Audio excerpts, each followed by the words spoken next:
You say you're tired of the world, but deep down you're tired of yourself. 3 in the morning, your phone's dead. Netflix froze, and suddenly it's just you, with your thoughts. That's when nausea hits. Restlessness. You search for anything to fill the emptiness. Plug your phone into the charger, open any app, anything that pulls you out of your own head. Sartre already knew this when he wrote about bad faith. He would say you're always running away because you're not ready to face yourself. And here's the problem. This escape you call a normal life is actually your prison. You've built an entire routine to avoid looking in the mirror and seeing who you truly are beneath all the social masks. Today, you'll understand why stopping the flight from yourself is the only path to true freedom. And it will hurt, because the truth always does. But it's through that pain that the person you're meant to become is born. If you've ever felt this restlessness at 3 a.m., write down below. Tell us what your favorite escape is, and if this video might help someone you know stop hiding from their own life, share it now. They'll understand. You fill every second of your day because you can't stand being alone with your own thoughts. Work, social media, series, games, empty conversations, any obligation that keeps your mind busy. You call it productivity, but it's escape. When a moment of true silence appears, you feel physical discomfort, as if something's wrong, as if you should be doing something, anything, instead of just being there, present, aware of who you are when no one's watching. And deep down, you know you're running away. But you prefer to pretend it's just the rhythm of modern life, that everyone lives like this, that it's normal not to be able to go 5 minutes without external stimulation, normal not to know your own thoughts when there's no one to impress. The diagnosis is simple. You've developed an existential allergy. You can no longer bear your own presence. You've created an entire life based on distractions because, in silence, the true you appears. And that terrifies you. You'd rather be anyone else than yourself. This is the disease of modern man, living a life so full of noise that he never needs to hear his own inner voice. And when it appears, you run as if it were the enemy. Sartre had a brutal concept for this: bad faith, lying to oneself to avoid confronting one's own freedom. You say, I have no choice. That's just how things are. Everyone does it. When in reality, you're only afraid of making a conscious choice. Bad faith is pretending you have no control over your life, so you don't have to take responsibility for it. It's easier to claim that the world compels you to live rushing around than to admit that you choose to run because you can't bear to stop. Sartre demonstrated that human beings are condemned to freedom. This means that even when you run away, you are choosing to do so. Even when you distract yourself, you are choosing distraction. There is no escape from the responsibility of existing consciously. And here lies the paradox. You flee from freedom by using freedom itself. You choose not to choose. You prefer to live automatically, following social scripts, meeting expectations, staying busy. Because true choice means accepting that you are solely responsible for who you become. Existential philosophy offers no consolation. It offers clarity, and clarity hurts. It hurts to realize that you have built an entire life to avoid truly living, that all these distractions are sophisticated forms of existential cowardice. Running away from yourself is the first act of inner enslavement, because when you can't be alone with yourself, anyone else can control you. Any external stimulus becomes a necessity. You become dependent on everything that pulls you out of your own mind. I know a guy who woke up at 5 every morning, not out of discipline, out of desperation. He was terrified of those 15 minutes between waking up and starting his routine, when it was just him and the silence of his room. So he created a military routine to never have to face those moments. Gym, work, English classes, social gatherings, binge-watching series late into the night.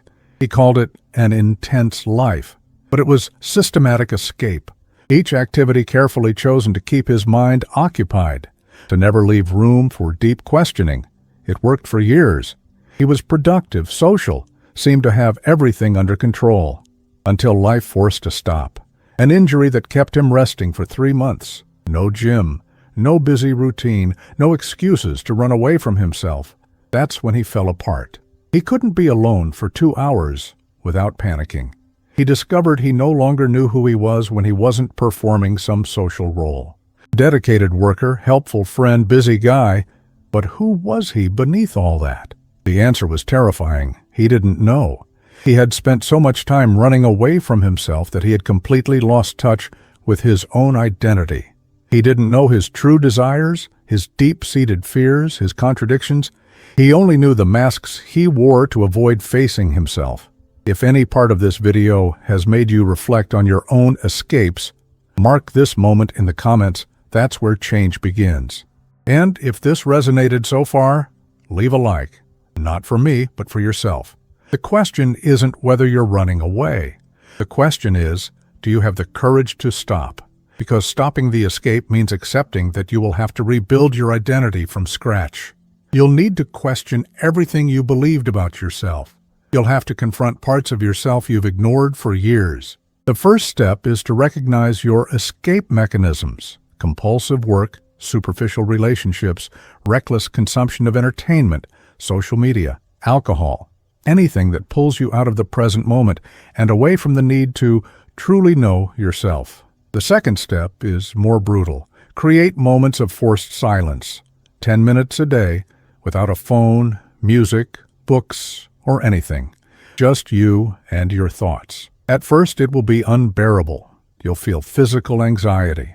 You'll want to flee in every possible way. But it's within this discomfort that your true identity resides, not the one you built to impress others, but the one that exists when no one is watching. The one you don't need to prove anything to, when it's just you, with everything you truly are. I know another guy who took the opposite approach. He realized he was living a completely artificial life. He worked 16 hours a day, not out of necessity, but to avoid having time to think.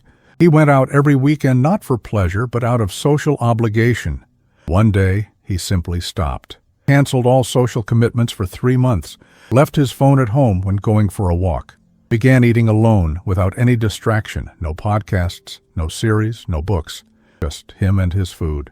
The first few days were hell. He discovered he couldn't be alone for even an hour without feeling a desperate restlessness. But he endured. He forced himself to stay present, even when everything in his mind screamed for him to find an escape. Slowly, something changed.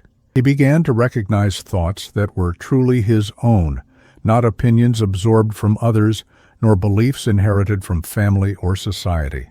Authentic thoughts, born from silence and introspection. He discovered that he hated half the things he did out of social obligation, that dreams he had buried years ago beneath layers of external expectations, and that his social personality was an almost entirely artificial construct. Today, he lives a completely different life, not because he changed jobs or cities, but because he stopped fleeing from his true self. He knows his contradictions, accepts his weaknesses, and acts from a genuine self-awareness. No longer does he seek external validation because he maintains a solid relationship with himself. Stopping the escape hurts because it means accepting that you will need to rebuild your life from a real foundation, not based on others' expectations, nor on what you think you should be, but from who you truly are when all masks fall away. The first exercise is brutal. Spend 1 hour per day in total silence. No phone, no music, no books, nothing. Just you and your mind. It will be unbearable at first. You'll feel anxiety, irritation, the urge to escape. Good. That's exactly what you need to push through. Second, question every activity in your routine. Do you do it because you want to, or because you're running from something? Do you work so much out of necessity or fear of free time?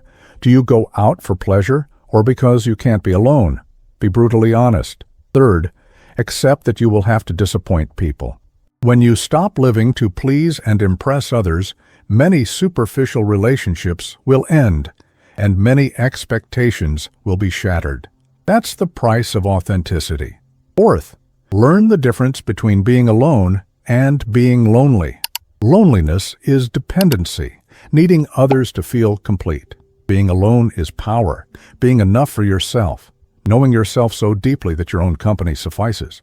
True freedom isn't found when you conquer the world. It's found when you stop running from yourself, when you can look in the mirror and recognize who is staring back, when you accept your contradictions, embrace your shadows, and take full responsibility for who you choose to be. Sartre was right. We are condemned to freedom, but most people prefer the comfortable prison of escape to the terrifying responsibility of full awareness. The world will keep trying to distract you, offering countless ways to avoid facing yourself. Never-ending social media feeds, infinite entertainment, work that drains your mental energy, relationships that keep you too busy to question who you truly are. Yet the question continues to echo in silence. Do you really know yourself, or are you simply too occupied to notice? Do you recognize your authentic thoughts when there's no one around to impress? Your genuine desires when you don't have to prove anything to anyone? The truth is that most people die without ever truly knowing themselves. They live an entire lifetime fleeing from their own essence, building artificial identities, following societal scripts, too busy to confront the most vital question, who am I, when all masks fall away? Sartre warned, freedom doesn't come when you conquer the world. It arises when you cease fleeing from yourself, when you have the courage to be alone with your thoughts, when you accept the existential weight of being wholly responsible for who you become. Now tell me, will you keep running away, or have you already understood that genuine freedom lies on the other side of the fear of self-discovery? Write that in the comments. It's your covenant to break free from avoidance. And if you want to keep hearing truths no one else dares to tell you, subscribe. Here, illusions don't survive. Here, you learn to face who you really are without needing to escape.